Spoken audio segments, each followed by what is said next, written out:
Hey, Masha, welcome to the podcast. Thanks so much, Rebecca. So good to be here. I'm excited to have you. I think, is the first time that we've had a copywriter. I'm pretty Oh, sure. amazing. I love it. Yeah. Well, Yeah. well, So, like a little secret, it's my first time on a podcast. So what? That's it's great. amazing. Yeah. I'm very excited. I'm excited. I'm excited to hear all about what you do. I think designers listening are going to really find it useful and insightful because, being online and communicating your company, what you do, like it's so important. And copywriting is something that I'm going to be honest, I want us to start off by just breaking it down because it's not something that a lot of people even know the term. And I know to you that might sound crazy, but I feel like when I started my design business and someone said, "Oh, I can write the copy," I'm like, "I'm sorry, what? You're going to use a What copy? photocopier? You mean you're going to write the script or the words or Yeah. the caption or the whatever?" So do you mind just giving a little breakdown into what it is that you do and what that, just like really basics of what is a copywriter and what is copywriting? Yeah, absolutely. Yeah. So it's not copyright, which is like the legal, the legal world of things, because that's what most people think. That's what it is. When I Right. explain to them and they're like, they have this look on their face, like, So then I just kind of say it's writing, but it's not just your typical writing, and it's not creative writing, which is what a lot of people assume that's what it is.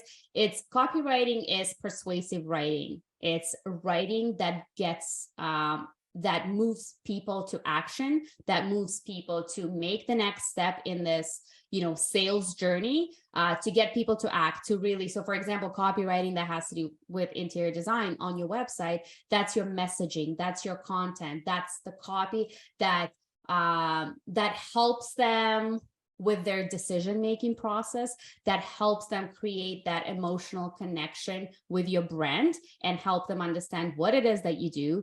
Who do you help? How do you do it? How do I work with you? What's the next step? So copywriting is persuasive writing that makes you act. I love that description. I never thought of it that way. And then it's not just words on a page. It's not just It's word on a page. persuasive. Exactly. And it's not creative writing. The idea is not to get clever, which I think even at the beginning of my copywriting career, I've been in marketing for over 15 years, but in the copywriting world only for the last 4.5 years. So when I started, I was like, oh, okay, so it's like this clever writing. It's creating awesome captions that really catch your attention, but it's not. The idea is not to be clever, but clear. And that's probably the hardest type of writing to distill that message in a very clear and concise manner. Yeah, it's something that's so interesting that I never really, I'm going to be honest, I didn't fully value until I started my online business Mhm. and I started creating courses. And with my, courses, I started to learn that there's a way to word things so that you can capture people's attention. And there's certain phrases and ways to do things. And there's types of copywriting, like there's conversion copywriting, right? Which That's is right. literally like sales copy, where you're trying to convert this person who's reading it into purchasing your product or your service. And so it's a whole other world. And I want us to dive into all things. But first, wait, let's just find out a little bit more about you. Like, how did you end up being a copywriter, and what is it that you do now? Yeah, so I've been, like I said, I have a marketing background. I've been in digital and traditional marketing for the past, well, now it's like 17 years or even more, I guess. I started working with big brands like KPMG and Deloitte in the consulting world, like the boring world, like accounting and consulting, very, very dry content. But that's where I started. So I started with marketing, working for national and global brands. And then I don't know, 14 years later, I decided to venture out on my own and start my copywriting business pre-COVID, because I feel like everybody's starting their business in COVID, but mine was pre-COVID. So that was in 2019.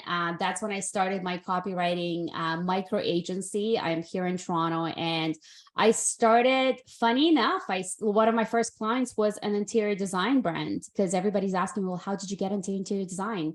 And I'm like, it was not intentional. It was not strategic. It just happened so that one of my first clients was an interior design brand. And I think I just naturally knew that I want to do website copy. I want to really, learn about people's stories and, tell it in a way that appeals to their ideal clients. And yeah, I started, I guess my niche now has been for the last 4 years, interior design, website copywriting. So niche. I love it. It's so Very specific. niche. But you know what they say, the riches are in the niches. That's what they say. And then, I took that advice 4.5 years ago because I'm like, oh, what should I do? There's so many things that I could write about. And then I just realized, you know what, it just makes things easier. Like when it comes to marketing, when it comes to just being really clear on who you serve, because you go directly to those places where your audience hangs out, just makes things easier. Plus, I love working with creative entrepreneurs. So it's fun. Awesome. I love that. I love that. And actually, what I really love about it being so niche and that you cater to the interior design industry is that then you already understand, I'm assuming, the terminology, the type of work that we do, the type of clients that we're looking for, right? It's not, because every industry is slightly different, and how you write and trying to attract an interior design client is going to be very different than trying to attract somebody to come and do a detailing of your, if you detail cars and you want to get clients to hire you, like that's a very different clientele. There's different ways to capture their attention. Yeah, absolutely. And, I do a ton of research. So yes, I do web copy audits every week. I speak to designers every week. So I get to understand, how they function. What are their concerns? Yes, a lot of them are similar concerns. I read and I listen to podcasts. Like my favorite podcasts are interior design podcasts. You would think that it's like the copywriting ones. I still listen to them, but it's just, to serve this niche, you really have to get into it and understand what designer brands want, how do they want to appear? Yeah. And I mean, part of, for me as a coach and creating online courses for designers, the only way it's been so successful, my courses are so actionable, is because I live and breathe it, or I've lived and breathed it for 15 years. So I know what designers are going through. So that's great. Like when you immerse yourself in that world, then you can really help your client. I love that. So, okay. So let's talk a little bit more about this idea of like copywriting, because I can hear some designers who are listening and they're saying, okay, that's really nice, but I don't need a copywriter. I can just write it myself. Because a lot of us, and I think when you're starting out too, you're trying to, you're pinching pennies and you're just trying to do as much as you can on your own. I mean, I'm still at that stage in different regards in my business. There's still a lot of things that I do personally that probably a CEO shouldn't do, but it's sort of learning where the impact can be. And I would love to hear your take on that. Like, what would you say to the designer that's like, oh, I don't need to hire a copywriter. That sounds really fancy. I can just write it myself. Yeah. And was it on your podcast that I heard just because you can, you shouldn't? Or I feel like probably I've talked about that before. Just because you can do something doesn't mean you should be doing it. I feel like, that's where I heard it. And that really resonated with me. And I think we all reach a point. Well, I hope we reach a point in our careers where we're like, okay, what can I outsource? Like, is that really the best use of my time to spend on, doing this? Like for me, for you, for interior designers, it could be copywriting, messaging. For someone else, it could be something else. And that's why we outsource. Like, we find a designer, we hire somebody to do our social media, because it's not best use of our time. And another thing that I would say, I feel like, would you go to a generalist doctor if you're looking for something specific? You know what I mean? It's like, it's that thing, like if you're looking for something very specific to treat something that you have, like it's probably not the best example, but I wouldn't go to a generalist. I would go to a specialist and go outsourcing your copywriting. And you don't have to, but outsourcing your copywriting makes your copy really resonate, because well, first of all, every copywriter does things differently. For example, in my world where I do website copy, that's the only thing I specialize in. I created this special signature framework that really gets into the minds of your ideal clients. So I interview them. I interview 5 of your clients and really try to understand, what's it like to work with you? What was their experience like? What resonated the most? Why did you choose this designer as opposed to someone else? You can still do it on your own. It's just going to take a little bit more time. It's going to take you, having those conversations with your clients and really understanding that, and then taking those insights and translating that into the copy, using the language that resonates so it really stands out. So I think, yes, you can still do it on your own, but is it the best use of your time? You have your zone of genius, other people have it in copywriting and messaging strategy.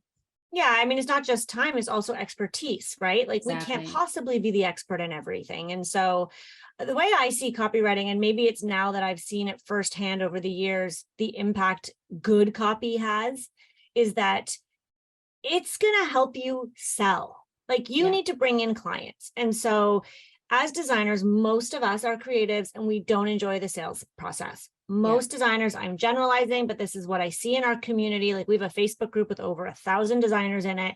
And like everyone talks about, oh, it's uncomfortable asking for money, making the sale, talking about myself.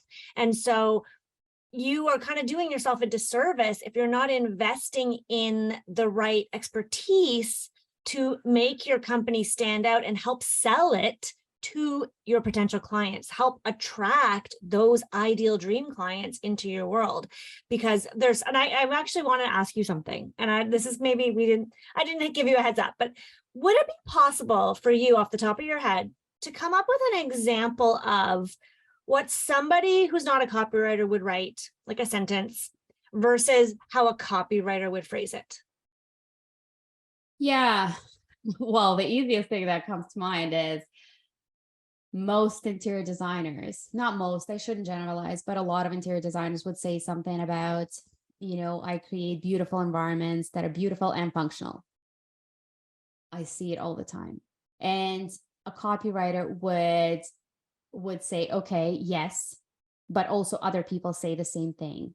What can we dig a little bit deeper? Can we peel that onion? Can we really get into your brand, into who you serve, into what your clients are all about, and take that statement and make it something even deeper, something that's not just, yes, we're still speaking to beauty and function, but we go a level deeper. And really, so I'm not going to give you like an exact thing because it all depends on that particular designer, who they serve. So like my client questionnaire, it's like a therapy session. One client said, oh my God, it was like a therapy session because it was like, it got me thinking about the things that I never thought about before, or the different angles, because it really aims to understand who it is that you serve, what are their pain points, what are their, wants, needs, desires, and then how do we translate that into the copy? So yes, going back to your original question, why the copyright, and actually going back to what you said about salesy, not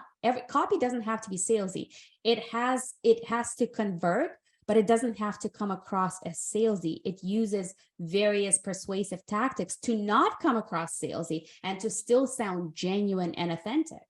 So the idea of copywriting and why you should is it's going to help you stand out, because I think when we're in our business, we're so close to it. Like when I get on the call with, on a discovery call with a prospect, and I ask them, well, what's so different about you? Like, what's your secret sauce? What's your differentiator? Oh, I don't know. I'm kind of hoping you can help me with that. And that's what copywriters help you do. They help you get to your secret sauce. They help you by asking specific strategic questions. They help you identify, oh, that's the thing that sets me apart. Because we can't all set ourselves apart by our, interior design style, because you design with your clients in mind. So it has to be something in your process, which is what we're talking about today, in your process or in the way you do things or in customer experience. And a copywriter can help you identify that thing that sets you apart. I love that. I talk about that all the time, obviously in the podcast, the differentiators, and and understanding, you're right, like what makes you unique. Like I always say to designers, your potential clients assume that you are going to design a beautiful space that's functional. That's a given. That's what you do. That's built into your title. So talk about something else. Like, what is it that makes you actually different? Because a lot of designers are really good, but why hire you over someone else? And you know that I always say process is can be one of those key differentiators. It has been for us. We have had clients sign on with us specifically because they liked our process, and other designers that they interviewed didn't have one, or they were kind of loosey-goosey. So maybe we should dive into that a little bit. Like, if you have a process. And if you're one of the smart, savvy designers listening who has gone through power of process, you know exactly what I'm talking about. So this episode is going to be juicy for you. What type of copy, or what would be like the language that you would want to use on your website to talk about how your process is one of your unique differentiators? Yeah. And I feel like we may want to take a step back, because even before writing or finding the right words, we need to really, the first step in everything, like in outlining your process, is really understanding your audience. And when you don't need to work with a copywriter for that. So when you understand your process, go back to the conversations that you have with your clients. Go back to those emails that take place during a project, or to those initial consultations. What questions do your clients ask? What are their hesitations? What do they worry about? Take those insights, really paint this picture of what your ideal client is all about, what are their concerns, and then take those insights and translate them into copy. Make sure those things are addressed in your process, because your process page, and I guess we could talk about like, where do you even put your process? Most people would put it probably on the services page. I've worked with designers that have like a separate process page, which is cool if you have like a really differentiating process, like a really unique framework. I would create a separate page, but if it's on your services page, that's a perfect place to do that. So make sure your process page, your process information, not only addresses the questions that your ideal clients have, but also anticipates them, because we want to overcome their objections, and your process is that the process section of your site is the perfect place to do that. So number one step would be to really understand your audience, really understand their concerns, their worries and everything, and address that in your process.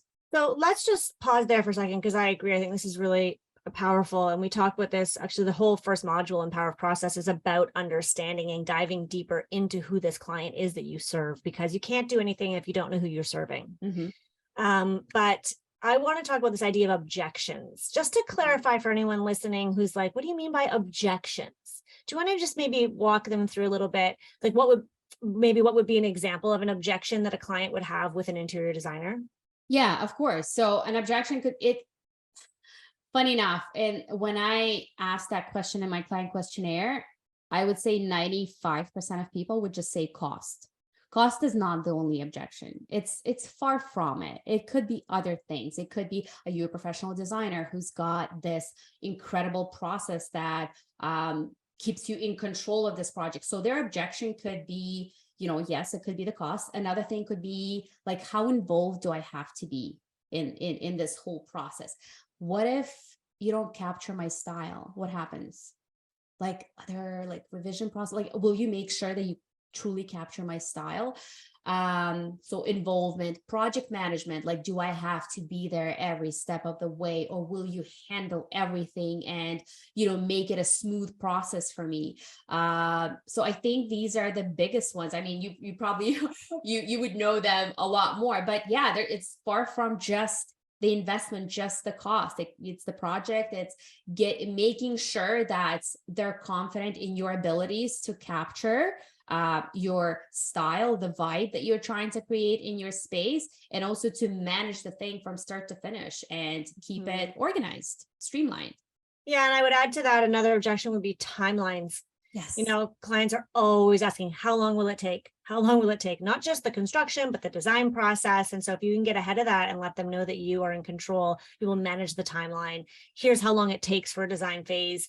Here's, typical timeframes for ABC type of project. It shows your client that not only are you a professional expertise, like you've done this before. Yeah. Exactly. And make sure to talk about these things, whether you talk about these things in the FAQ section, because FAQ section is a whole other thing that you should be addressing these questions. If people are asking, if your clients are asking for this information, make sure you address it in your copy. However uncomfortable or uncertain, because some answers are not that clear, right? It all depends, but you need to be able to provide an answer that satisfies that question, or at least provides context. Here's what it depends on. I love that. I love that. It also helps to, like, I talk about this all the time. It helps to pre-qualify, Mhm. right? So that you're getting the right people who actually reach out to you. Because once they can see your website and they get a clear sense of who you are, not just pretty pictures, Yeah. then they might say, oh yeah, this really resonates. This girl's for me. Or they might say, you know what, this isn't really what I was looking for. And then they Yeah. won't waste your time.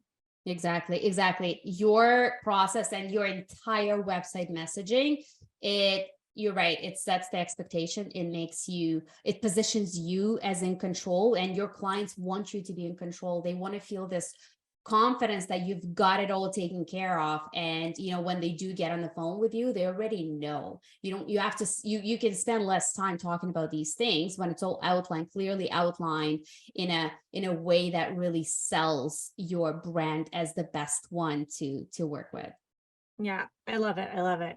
Yeah. Okay, what else? What else do Okay, we want to include? let's see. Keep it simple. That's, it's critical. Keep it simple. Keep it like a streamlined process. Make sure it's broken down step by step. I always say, what is it, like less is more, and less is more is not always the right way to go, because sometimes more and more is more, but less is more, and definitely more appropriate in this case. So make sure it's very simply and succinctly outlined, your entire process outlined step by step on your website. So that's another thing.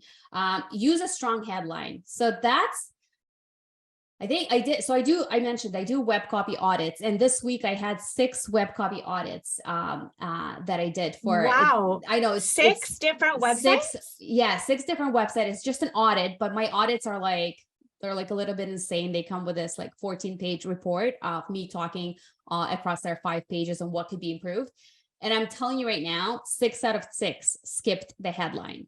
6 out of 6 skip the headline. They just have services or process at the top. And So that's talk to me. such What is a what is a headline? a Just to headline. clarify. Okay, it's the first thing that people see when they land on your website. They don't want to just see on your process, on your services page. It's the first thing that they see when they land on your website. It has to pique their curiosity. It has to, the goal of your headline is really not to communicate everything under the sun, like who you are, what you do. That's impossible. Who you serve. It's impossible. You've got a whole page to do that. But your headline needs to pique the curiosity. It needs to compel people to scroll down, compel people to move to the next step, to really, oh, okay, I'm curious enough, or I want to know more. I want to know how this works. I want to know more about how she or he does things. So your headline is critical. Don't just put you're above the fold. And I know we're getting technical, but you're above the fold on your website. That's like prime real estate. That's where your headline should sit. Even if it says process or service at the top, create a subheadline that communicates your value proposition, makes that emotional connection that compels people to read more. So headline is critical. And I'm just seeing it time and time again that people are just skipping it all together because it's just easier. It looks kind of clean when you just have services, but you miss this opportunity to really compel people to get curious and to make that emotional connection with your content. So just to be clear, so like on your website, we've got like tabs or whatever you want to Yes. call them, Like menu options. Yeah. menu Menu tabs. options Yeah. to take you to other pages. But Yep. then the first thing on your homepage that people often see, I think for most designers, is a picture. Ugh, yes. Right? Like that's a I whole mean, different I'm like- podcast. That's a I'm like podcast thinking on its about- own. I'm like thinking about my website. I'm like, oh shit, because I'm actually in the process right now of overhauling both my websites. I have 2 websites, Yeah. and now I'm thinking about all these things. I'm like, oh shoot, I'm pretty Oh my sure like God. mine is like just a beautiful photo. Trust me, so many people make that mistake, and not because they just don't know what they don't know. How are you supposed to know? Like I probably, like 5 years ago, I probably didn't know either. But on your homepage is a whole different thing. Homepage is like my favorite topic, but we'll leave it for another conversation. But yeah, your homepage is basically, it's like the gateway. Think of your homepage as the gateway to the rest of your site. That's where people land. So you want to guide them. You are the guide, like you are the host of this party. And when people get there, Okay, where do I go? Where do I get drinks? Where do I go for dinner? What time is dinner? Like, think of your homepage as that. You need to guide people to take the right action. Here's like a glimpse into my service. There's a little teaser about your service. Then there's the call to action, explore our services or whatever that call to action is. Here's a bit of a teaser about me as Rebecca. Hey, here's the principal designer of this firm. Here's what I do best. Then the call to action to drive people to the dedicated page. Here's a little bit about my portfolio or the type of work I take on, et cetera, et cetera. So that's your homepage. But when we're talking about the headline for your services page, and for any page for that matter, start with a strong headline. Give people the reason to scroll down, to learn more. Make a connection immediately. Basically, when they get there on your services page, you want them to know immediately that you're in the right place. Yes. And the headline does that. I think the problem, but I think that, the problem, I'll say it. The problem with us designers, we're creatives. Yeah. We're really proud of our work. We spend months, years working on projects. And then it's like the picture that I'm using as my virtual background. Like, you work so hard on every little detail, like the curve of the built-in and the light fixture that you select and the antique chair and all those elements, and you really want to showcase your work because ultimately we're creatives. Yeah. And that's where it's helpful to bring in a second set of eyes, someone who isn't married to the work, someone like not yourself, too close. Yeah, who's not so close to it, and it just can be sort of an objective observer and say, it's a really beautiful room, Rebecca, and you should definitely have it on your site, but here's why we want to bring in clients, and that's the goal, right? And so here's how we're going to do it with this headline. I love that. Yeah. And Rebecca, what you just said, so you had, like, I'm literally looking at your background, right? Like the arches, the little gold, elements, that beautiful antique chair. Think of your website as that house. You put all of these little beautiful accessories, beautiful touches, beautiful lines intentionally. Think of your website as that house. Every single word needs to be intentional. Every single word needs to serve some type of purpose on your website. I like that analogy. That's good. Designers, did you hear that? It's like the styling and I love it. All the elements. Being intentional, creating that overall kind of mood. So it's not just the pretty. It's not just the pretty. It's not just the function. It's the whole thing. It's the whole thing. It's the whole vibe. It's the whole mood. Yeah. So can we talk a little bit more about storytelling? Because I know that that's a huge element of copywriting, and I'm going to go out on a limb here and say that most interior design websites, or even staging websites for that matter, are very point. I'm going to say, what am I going to say? Like kind of frank, like straight to the point. Yeah. Straight to the point. Thank you. Like, hi, I'm Rebecca. This is what I do. We're located in Toronto. We're like high-end residential design. We love working with la la la, and hire us. It's all about us. We're so wonderful. Yes. But that's not really a story. No, and it's not really generic. And there's a place for that too, for that frankness, for that, straight to the point. But on your website, storytelling is huge because, well, you've heard that thing before, stories sell. Stories are definitely more memorable than facts, than numbers, than bullets, than just big blocks of text. Stories create an emotional connection. It's what sticks in our minds. So the way you use storytelling on your website is to really paint that picture, is to really provide examples, provide that rich detail to what you do. So yes, I wanted to bring something up. I worked with a client, I would say 6 months ago. She's a New York interior designer. And the way we created her process was injecting a bit of story into it. So here's what we did. It was a 3-step process. It started with getting to know this designer, and we gave each step in that process, we gave cool names, because like you said in the beginning of that podcast, your process is what helps you differentiate from other designers.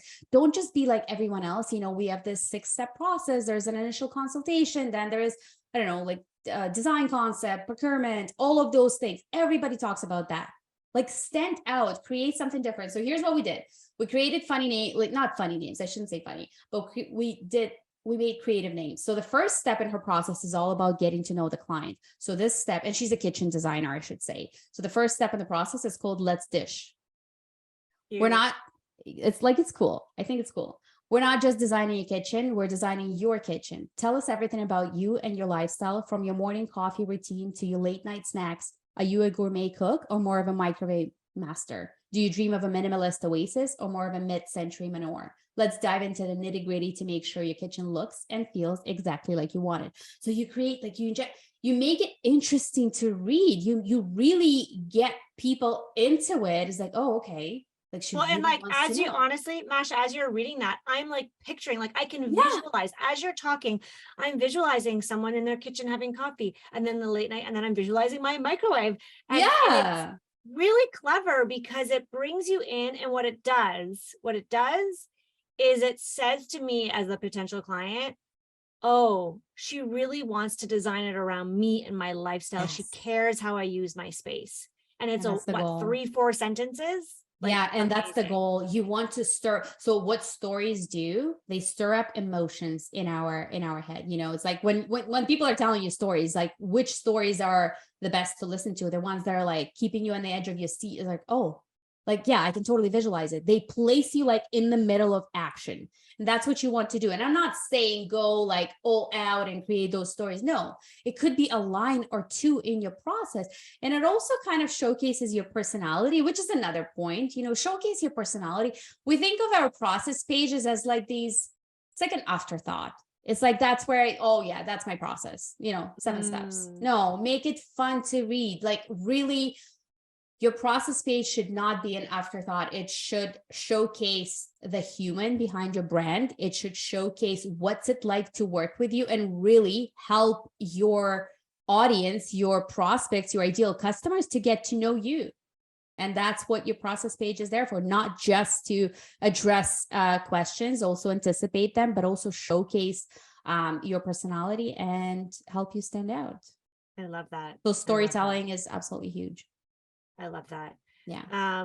Is what would you recommend, like, if someone's listening right now and they're like, I like this idea of storytelling, you know, is there a way that I could do it myself? Absolutely, there is. Think of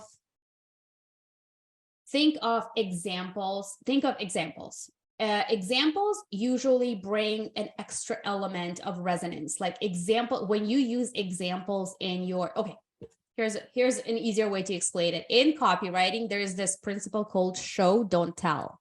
So basically, when you just tell someone that, I don't know, I've got this glass of water, I'm holding a glass of water, but show, don't tell, you get into specifics. You provide examples. You know, the light is reflecting off the glass. You're really, really illustrating and painting a picture, like helping the person envision whatever you're talking about. So think of providing examples. So don't just say we're going to go tile shopping together or something. Really draw in examples and explain, you know, we've got a large network of vendor providers that we source our products from, and then provide examples, like literally provide the types of tiles or the various things. So specificity is king. Like, it's absolutely critical. So somebody who's not a natural storyteller, think of different examples that you can. How can I illustrate this point using various examples in my work? So instead of just telling them, here's what we do, here's how we do.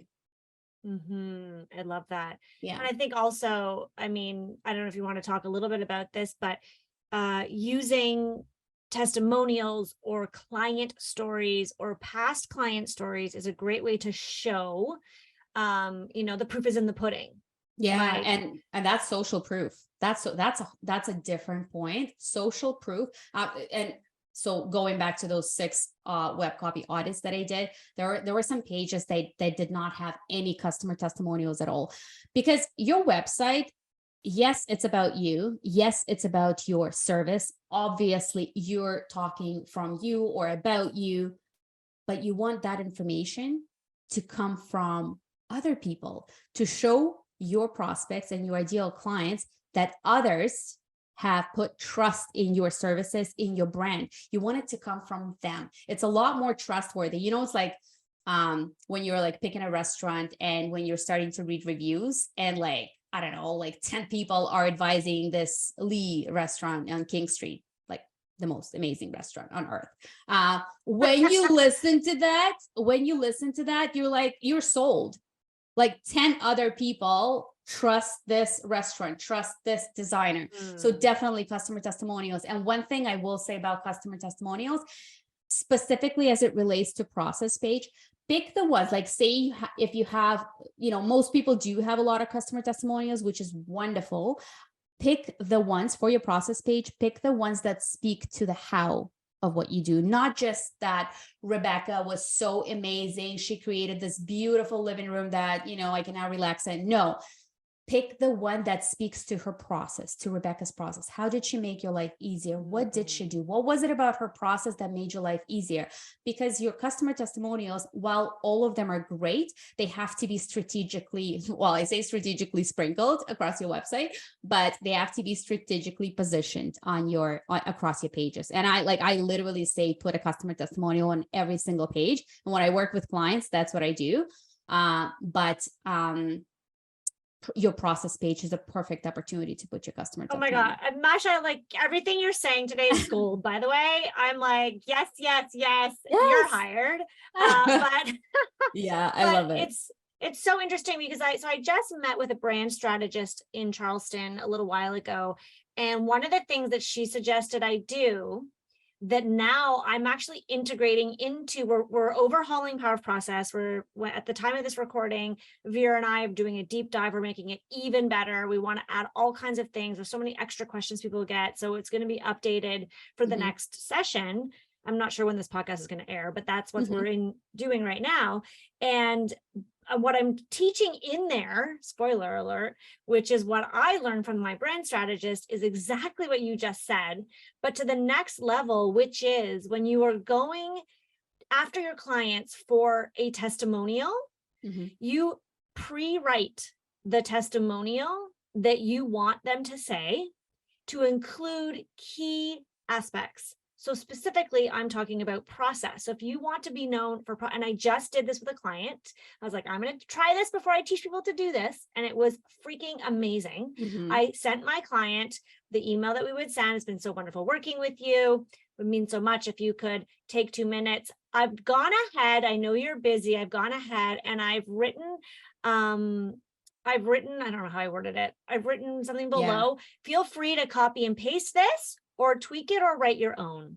Because people are so busy that half the time they don't Google review you or send you a testimonial because they forget and they put it off and they want to do it, but they want to take the time. It's like you get that long email from a long lost friend. You're like, oh, that was so amazing. And you keep putting off responding to them because you need to take the time that it deserves.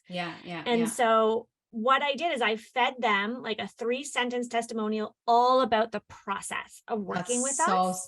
So smart. And I used the word process multiple times, professional, like all the things that I want to stand out. And the client took it. She tweaked it a little bit, into her own words, but kept the gist of it. And it's on Google. Everyone can go check it out. And I feel like, wow, what a game changer, because you're right. If you just ask a client to review you or to give you a testimonial, they're usually going to say something very complimentary, but it may not be the meat and potatoes that you need potential clients to hear. It might just be the fluff, which is, oh my gosh, we loved working with Rebecca and her team. They were so nice. Our kitchen is so beautiful. We'll definitely work with them again. Like that's how disappointing or something. Like I'll just say it, some people just suck at giving customer testimonials. They just suck at writing it because it's just, you're right. You've done such an amazing project and there are so many things you went above and beyond. And what you get is a couple of lines that speak to this $1 million project. Mind blowing. Because they're just busy. It's like they're just busy, they're happy, and they're moving on. And so I think another trick is getting those testimonials earlier in your process, working with the client after you've had a big win. And that's a good idea. That's a good idea. So what I do now, and I made that switch, I guess, I don't know, maybe a few years ago, maybe 3 years ago, I started sending a feedback survey. Like it's a really short one. And the way I position it, I have like a couple of lines right above. It's set up very simply in the Google Sheets, or in the Google form, sorry. And yeah, it's 5 questions. So I don't want to take a lot of their time, 5 questions. And I kind of give them prompts. And then I create the customer testimonial out of those prompts. So one of them is talking like, what surprised you about working with Masha? Or what exactly did you enjoy? Like, how is your problem now solved? Like, was it everything that you hoped to be? And then at the end, I think it asks like, are you following me on social media? Because I want them to follow, Mhm. and I make sure that you do. And they also have a link to Google to leave a Google review. If you don't go there, I still get those answers. And I get to put it all together, and it's still a Mm. customer testimonial. And you're right. You should send it towards the end of the project or after a big win, but not all the way at the end where they're like, they've moved on. They're Yeah, busy. You know what I mean? They're yeah, busy. So yeah, that's really yeah. smart. Yeah. And they'll also be more able to pull a concrete example if you've just installed like the kitchen cabinets, or if, the furniture was just whatever it might be. Yeah, Anyways, yeah, we yeah. digress, but Yeah, no, but it's such an important point, because social proof, like every page on your website should have social proof. And when in my own process, like I have this signature framework in my own process, I actually interview clients. So I help my clients talk to their clients and get those customer testimonials. Because another trick you could do is, as an interior designer, sometimes it's uncomfortable asking for a customer testimonial. So get your VA to do that. Hey, do you have 5 minutes to just speak? If they don't want to write it, how about I don't know, a 5-minute conversation. So I have those client interviews where I get deep into their experience. And like we have a ton, like from each client interview, I probably have 25 pages worth of content, all in the client words, where I could create the most amazing customer testimonial that speaks to whatever it is that you want to highlight, whether it is your process or it is, the niche that you serve or the types of interiors that you create. So yeah, it's very important to do that. I think too, it's knowing the questions to ask. I think that you've hit the nail on the head, is asking leading questions. So you're getting open-ended, not just like a yes and no, like for sure, not a yes and no, not like were you satisfied? No, like elaborate questions that invite for this, a bit of a story. Is like, what was your favorite moment? How cool is that? Like when people provide you with like stories that are full, like they're very emotional with examples. I literally remember one of the client interviews that I did, and one of my clients said something like, we went tile shopping, but it felt like we were wedding gown shopping. Ooh, that's Like juicy. how juicy, like that's that layer of detail. I want to that you go tile put, shopping with that right? designer. It's cool because it really paints a visual. It's like, oh my God, she is fun to work with. Yeah, And that's what you yeah. want, and people want to know that it's not just business, but it's also fun to work. Like she's got this customer experience, next level customer Oh my God, experience. amazing. Yeah. Holy heck. Okay, Masha, this is such juicy. Speaking of juicy, these are juicy nuggets. Designers are going to eat this episode up. It's so impactful.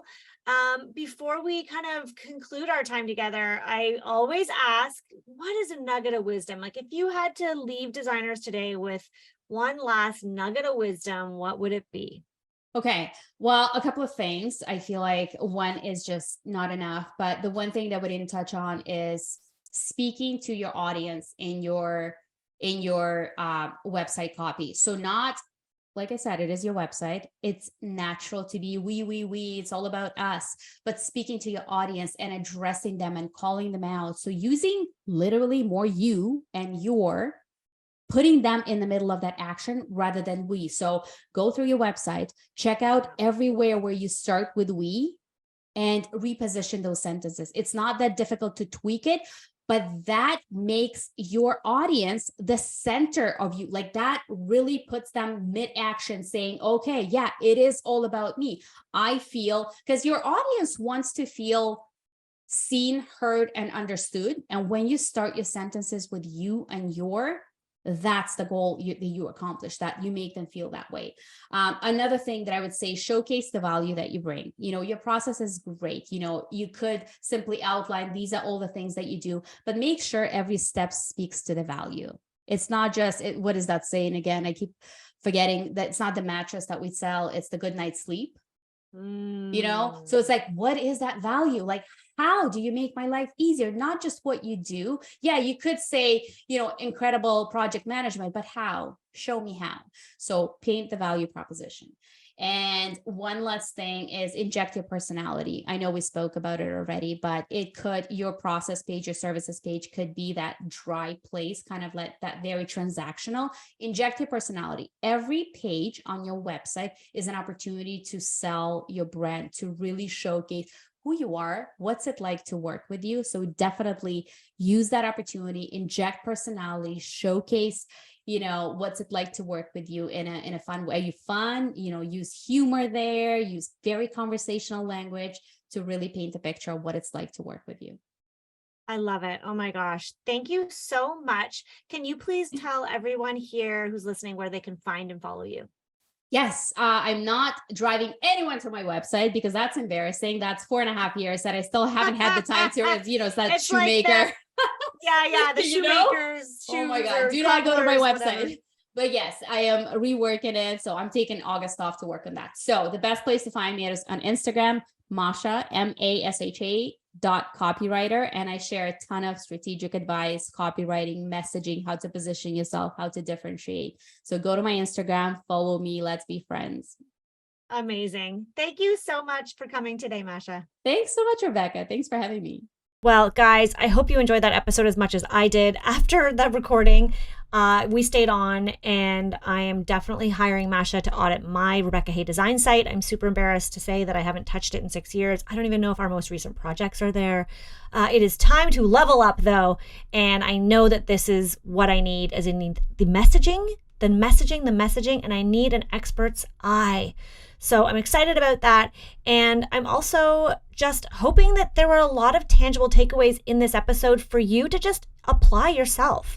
If you're not ready to hire a copywriter, I think there's lots in this interview that you could do, especially that last nugget that she shared. It's something that I've always talked about when we're writing emails to clients. Is I write an email and I look back and I'm like, how many times did I say the word I or we?